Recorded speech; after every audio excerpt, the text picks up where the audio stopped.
Look, I'm old enough to remember when the ALP promised us a powerful, independent and transparent anti-corruption commission. A watchdog with teeth. What was promised and what's been delivered, though, have proven to be two very different things. We need a strong national anti-corruption commission.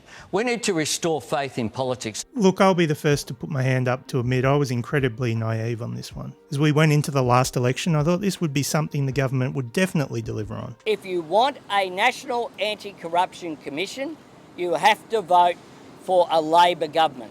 And in the immediate aftermath of the election, I thought it'd be a slam dunk. Well, this government is serious about tackling corruption. We've honoured our commitment to legislate a powerful, transparent and independent National Anti-Corruption Commission, and this is yet another example of the Albanese Labor government delivering for the Australian people in our first 12 months in office.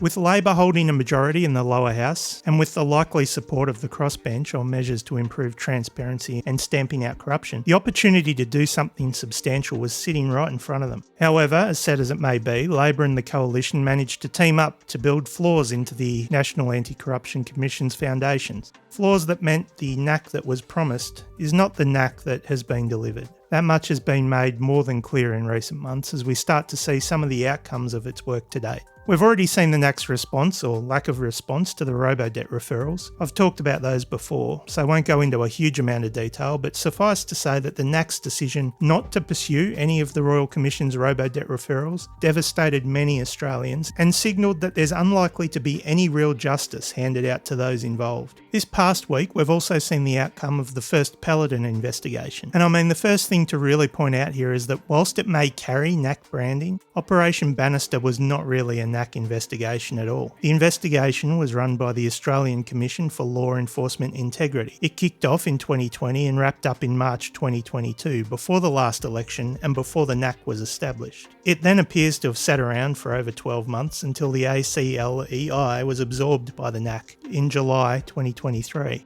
It bounced around for a further 12 plus months before the report was eventually released in October 2024. The Paladin story is not new. By this point, it's been reported on for years and years. Reading the report, there's a lot going on. It can be very hard to follow, but it's a story that involves a company that was awarded $500 million in government contracts while seemingly operating out of a beach shack on Kangaroo Island. It's the story of a closed tender of mates and gifts. Hey kids, it's story time! Our story starts with a now retired senior exec and Home Affairs employee referred to by the pseudonym Anne Brown, receiving more than $194,000 from Paladin for management and consulting services in 2017, whilst working for Home Affairs. This is despite the fact that Miss Brown denies to have undertaken any work for Paladin, and it's fair to say this payment process itself was a convoluted one. Paladin made payments into a PayPal account that was in Anne Brown's name, but linked to a Paladin email address. Who exactly set up this PayPal account seems to be a bit of a mystery, but nonetheless $194,000 was then transferred from the PayPal account into Miss Brown's Macquarie bank account, which she then used to pay off a home loan. I mean, someone help me out here. Reading this, it sounds to me like a public servant received almost $200,000 for management and consulting services from Paladin, a private company, whilst they were employed at Home Affairs, despite denying having undertaken any work for Paladin. But wait! There's more! Ms. Brown's partner, also referred to by a pseudonym, Carl Delaney, was a retired Home Affairs executive. He assisted Paladin with its tender, pocketing $5,000 for his help, before he would then go on to join Paladin's board of directors in 2019. But wait, there's still more! In May 2018, Craig Thrupp, founding director of Paladin, bought Ms. Brown and Mr. Delaney an apartment worth $920,000. He also paid around $40,000 of legal fees and stamp duty. And he also paid to furnish the apartment. Brown and Delaney then leased it back to Paladin for $1,000 per week. This arrangement lasted from mid-2018 through to December 2019. The property was then sold in 2020, with Ms. Brown and Mr. Delaney retaining the proceeds of the sale. Ms. Brown was unable to say whether or not there was any expectation that the proceeds of the sale would be repaid to Mr. Thrupp. That's quite a story. But as far as the NACC's concerned, this wasn't a story about corruption. It's fair to say, though, that the report's findings did raise a few eyebrows. And I mean to say, reading the report, it's kind of mind-blowing.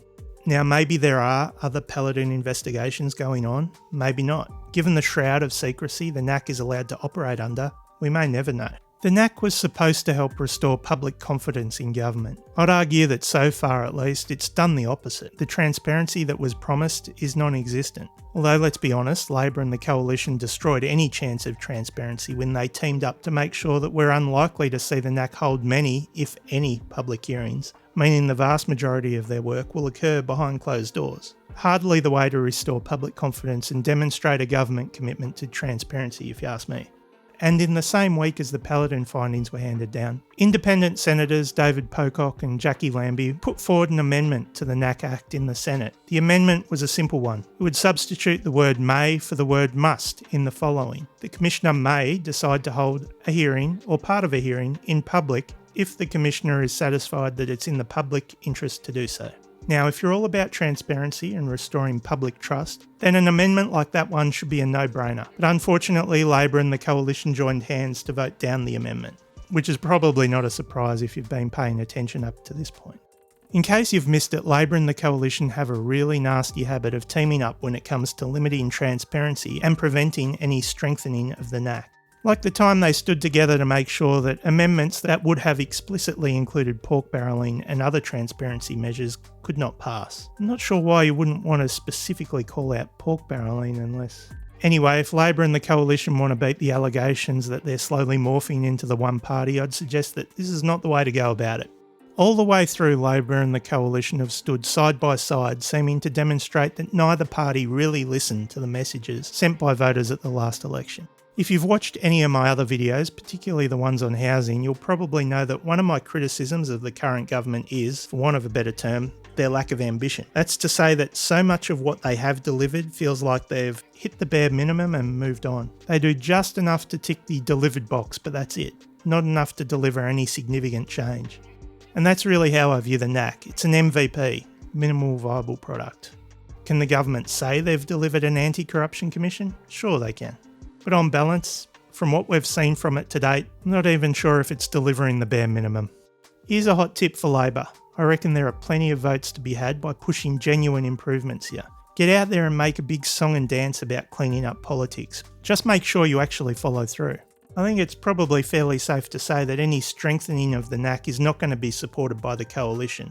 But you don't really need their support to pass those improvements.